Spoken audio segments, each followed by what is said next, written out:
Magandang hapon po ulit. Nagbabalik tayo rito sa aking YouTube channel po, Samuel Soriano TV 29 po. At doon sa aking FB page po, maraming salamat din po ang ating nanonood doon. Ayan, magandang hapon po sa lahat ng mga kolektor. Lalo-lalo yung ating mga nanonood dyan na aking mga subscriber. At saka yung mga hindi pa po nakapag-subscribe, pwede naman po pakipindot ang ating notification bell para ma-update po kayo doon sa ating mga litis pa na gagawin kong mga video ko po. At marami pa sana ang ating pagsasamahan at marami pa tayong coins na ibablog. At ito ang ating hilig pangungulekta ng barya. Ayan po. Ang pag-usapan po natin ngayon ay ang word coins. Ayan. At dito tayo dumadako sa ating mga word coins at mamahal na mga presyo. Ayan po. Dito sa ating harapan ang ating word coins bulinggit. Ayan. Ayan, Liberty po, Jefferson. Ayan, Jefferson. Ay, hindi pa Jefferson to, Liberty. We God we trust. Ayan po. 1973 po, Denver Mint po ito, United States. Denver Mint, ang nakaano nito. Liberty. Ayan, one dime. Ayan. Ayan, bago natin simulan ang pagkakakilala nito, kailangan muna natin issue, Philippines po, period, Federal Republic, 1776, up to date po, type, standard circulation coins, years, 1965 hanggang 2023, value, 1 dime, currency, dollar, ayan po, composition po, copper, nickel, Gladys, copper. Ayan po, mayroong bigat po itong 2.268 grams. Dahil haba po itong 7.91 mm. May kapal po itong 1.35 mm. Ang kanyang orientation po ay middle alignment. Number N-153. Ayan, reference number KM-195-A. Ayan po. Yung variety po nitong maliit na coins na ito, kasi nga maraming yung mga napapansin ko nag-vlog. Kaya nga ibinlog ko nga kasi nga hindi na ako makatiis kasi sinasabi na rare coin. Hindi nila alam nito, napakarami. Napakaraming ginawa na ganito, iba-ibang year. Ayan po. Ito po ang kanyang portrait, yung nasa kanyang likod. Pero magandang mga ganito, mga coins. Ayan po. Nalaglag. Ayan po. Dalawang variety po ang ginawa sa kanila nitong barya na to. Dalawang variety. Ayan po. Mayroon silang ginawa doon na Denver Mint. Ayan po. At saka San Francisco Mint.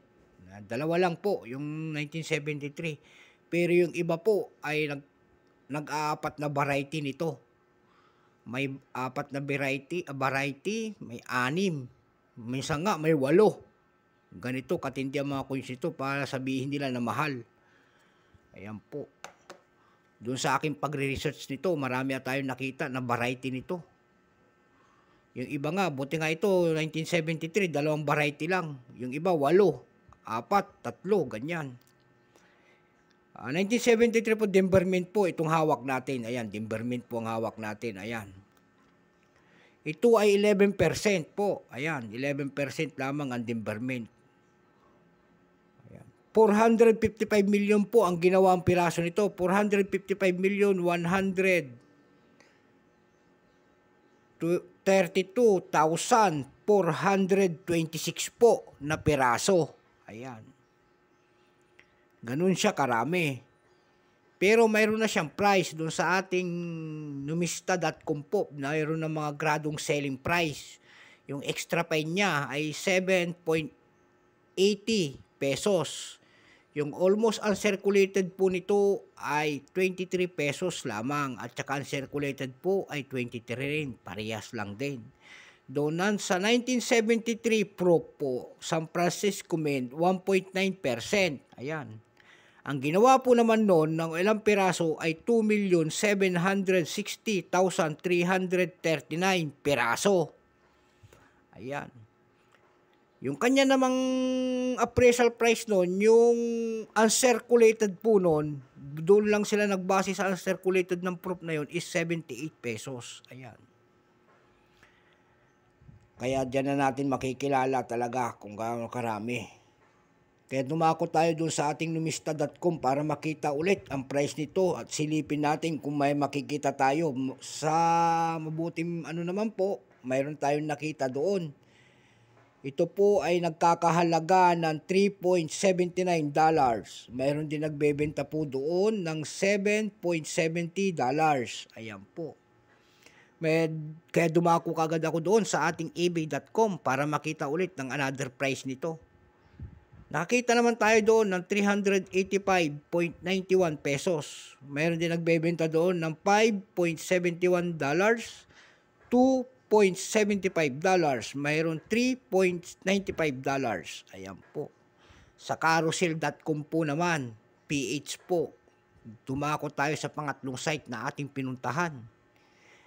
At nakakita tayo doon ng price nito na 220 pesos per piece. May waron din nagbebenta doon ng 120 pesos per piece. Ayan.